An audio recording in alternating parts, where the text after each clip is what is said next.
Hola, hoy vamos a aprender sobre lo más básico que tienes que saber de los movimientos artísticos del siglo XIX y principios del siglo XX. Presentado por Glenda Chávez, un trabajo realizado para la Universidad del Valle de México. Antes de profundizar en el tema, me gustaría iniciar con una frase del pintor Vincent Van Gogh, que dice así: sueño con pintar y luego pinto mis sueños. Para iniciar tenemos una línea del tiempo donde se resaltan 5 de los movimientos artísticos más importantes del siglo XIX y principios del siglo XXI, los cuales son romanticismo, realismo, impresionismo, postimpresionismo y fauvismo, los cuales se detallan a continuación. El romanticismo es un movimiento cultural, artístico e intelectual que se origina en Alemania y en el Reino Unido a finales del siglo XVIII como reacción revolucionaria en contra del racionalismo de la Ilustración. Los pintores se enfocan en plasmar las emociones y los sentimientos.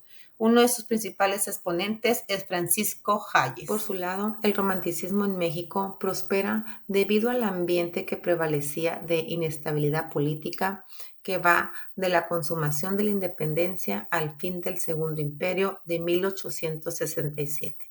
Como principal exponente tenemos al poeta Manuel Acuña. En el realismo, los artistas rechazan lo exageradamente emocional, es decir, lo sentimental, y se encargan de representar la realidad de forma fiel, sin idealizaciones y con una observación minuciosa. Se enfocan en la vida cotidiana. Como uno de los principales exponentes tenemos al pintor Gustave Courbet. El realismo en México nace hacia finales del siglo XIX. Esta corriente lo que pretende es evidenciar lo que pasa alrededor del pintor.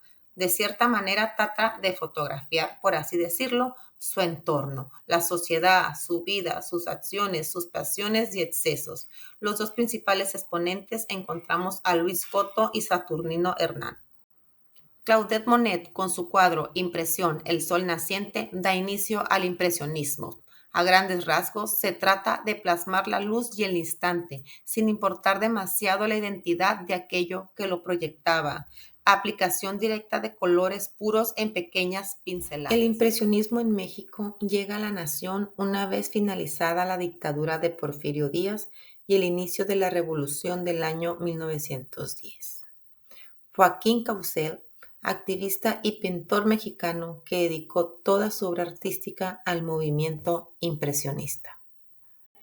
Post-impresionismo. Sus exponentes reaccionaron contra el deseo de reflejar fielmente la naturaleza y presentaron una visión más subjetiva del mundo, a través de colores vibrantes, pinceladas cortas y precisas.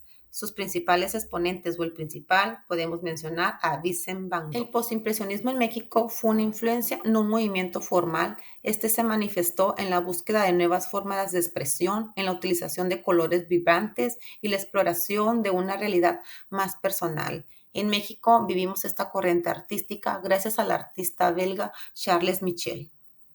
A principios del siglo XX encontramos el fauvismo, el cual tuvo una vida breve y desapareció progresivamente después de la separación del triángulo esencial del movimiento.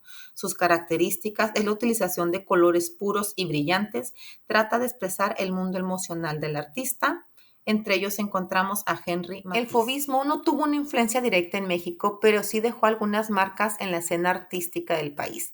Se puede decir que la esencia del fauvismo, con su uso intensivo del color y con la ruptura de las normas académicas. Algunos artistas que podrían ser considerados dentro de la esfera son Manuel Rodríguez Lozano. A manera de conclusión, podemos decir que estos movimientos artísticos influyeron en la evolución del arte y en la sociedad de la época mexicana, ya que se tuvo un impacto muy profundo en su evolución. Se sentaron las bases para el desarrollo de una nueva identidad cultural propia. Como ejemplo de la identidad en el arte mexicano contemporáneo, podemos mencionar el muralismo mexicano de Diego Rivera, narrativas personales de la mano de Frida Kahlo o el neomexicanismo de Gerardo Murillo.